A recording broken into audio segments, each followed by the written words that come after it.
নদিয়ার পলাশীপাড়া থানার অন্তর্গত বার্নিয়ায় রবিবার অনুষ্ঠিত হল হিন্দু সম্মেলন।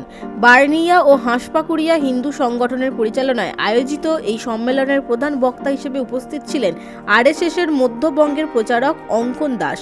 সম্মেলনের বিশেষ অতিথি হিসেবে উপস্থিত ছিলেন বার্নিয়ার হিন্দু সংগঠনের সভাপতি রঘুনন্দন ঘোষ, উজ্জ্বল ঘোষ চৌধুরী, প্রতুল চন্দ্র ঘোষ সহ আরও অনেকে। বিভিন্ন এলাকা থেকে বহু মানুষ এই সম্মেলনে অংশগ্রহণ করেন। সম্মেলনের সূচনা হয় গৈরিক ধ্বজা উত্তোলনের মাধ্যমে। এরপর যজ্ঞ ও গীতাপাঠ অনুষ্ঠিত হয়। তারপর অনুষ্ঠিত হয় একটি আলোচনা সভা, যেখানে সনাতনী সমাজের ঐক্য, সামাজিক দায়িত্ব ও সাংস্কৃতিক চেতনা নিয়ে বক্তব্য রাখেন বক্তারা। পরে ডঙ্কার তালে অসংখ্য সনাতনীকে সঙ্গে নিয়ে বার্নিয়া জমিদার বাড়ির দুর্গা মন্দির থেকে এক বর্ণাঢ্য পথ পরিক্রমা শুরু হয়। এই পথ পরিক্রমা বার্নিয়া বাজার পরিক্রমা করে পুনরায় অনুষ্ঠান স্থলে এসে শেষ হয়। শেষে প্রসাদ বিতরণের মধ্য দিয়ে সম্মেলনের সমাপ্তি ঘটে। আয়োজকদের দাবি, এই সম্মেলনের মূল উদ্দেশ্য ছিল সনাতনী সমাজকে ঐক্যবদ্ধ করা এবং সমাজের মধ্যে সামাজিক ও সাংস্কৃতিক চেতনা জাগ্রত করা। ছিল আরএসএসের পক্ষ থেকে হিন্দু সম্মেলন। বার্নিয়া এবং হাঁসপাকুড়িয়া অঞ্চল মিলে হিন্দুদের একটা সম্মেলন ছিল। সেই সম্মেলনে আজকে আমাদের এখানে সবাই উপস্থিত হয়েছে।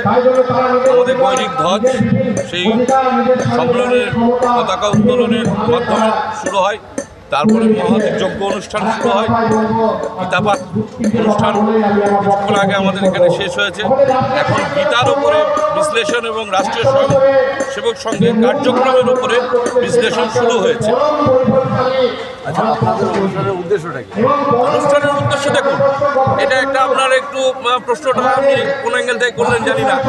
যদি কেরালে আজকে কোনো খ্রিস্টিয়ান আক্রান্ত হয়, আমার ইতালির রোমে তার বাজনা বাজে, আর আমার পাশের দেশ বাংলাদেশ, যে একসময় আমাদের সঙ্গে ছিল, সেই বাংলাদেশে আমরা দেখছি যে প্রচুর পরিমাণে হিন্দু নিধন যজ্ঞ একটা শুরু হয়েছে। শুধু বাংলাদেশ নয়, আজকে পশ্চিমবঙ্গের বুকে শামসেরগঞ্জ, ধুলিয়ান, মোথাবাড়ি এবং দক্ষিণ কলকাতার খুব কাছে কালী মন্দিরের মুণ্ডুচ্ছেদ। আমি একজন পূর্ব সৈনিক। আমি দীর্ঘ 20 বছর আর্মিতে ডিফেন্সে আমি চাকরি করে বাড়ি এসেছি। আসার পরে আমার এখানে কর্মজীবন, আমি জনস্বার্থে, সমাজের কল্যাণের স্বার্থে আমি কাজ করে থাকি।